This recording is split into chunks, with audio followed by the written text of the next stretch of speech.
You're my favorite 9-year-old boy in this whole world. Did you know that? No. Of course you know that. Yes, I do. Natalie and Tom Rivard say they have so much to be thankful for. And a lot of it revolves around Ethan, their first child. A typical 9-year-old boy who likes Pokemon Battle Revolution for the Wii. and dancing. See your dance moves. But things haven't always been this easy for Ethan. Well, it must have been 17 months old. He started tilting his head just a little bit to the left. Natalie, who's a nurse, grew concerned, and several doctor visits led to an MRI scan. But once they did the scan, yeah, it was like the next day we were up there and he was getting ready, prepped for surgery. Ethan, at 18 months, was diagnosed with a brain tumor that needed to be removed immediately. Because of where the tumor was, the doctors could only remove 80% of it. Ethan was given a 15% chance of living. After surgery, Ethan began chemotherapy. He managed to get all of the doses of the chemo that was part of the protocol. So by the end, it hadn't eliminated the tumor completely.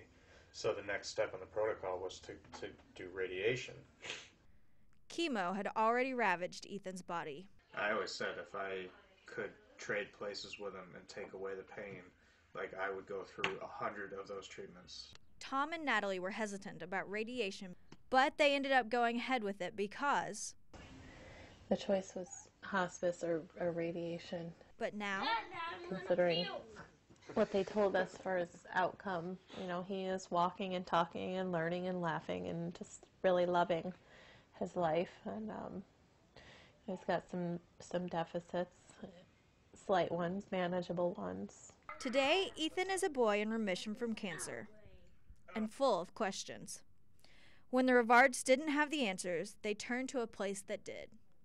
Camp Good Days. The parents have told us that no one else really understands what the kids are going through except for their friends that they meet at camp. Camp Good Days gives children with cancer or sickle cell anemia an opportunity to go to summer camp. Claire McKinney is the Family and Programs Coordinator at Camp Good Days. There's a lot of great survivor stories and there's a lot of sad stories too. But for a week on Cayuga Lake, a child like Ethan can have a fun time, and his parents can have peace of mind. They just keep them really busy for the week, and, you know, it does give the parents kind of a little rest, too, kind of knowing they're in good hands.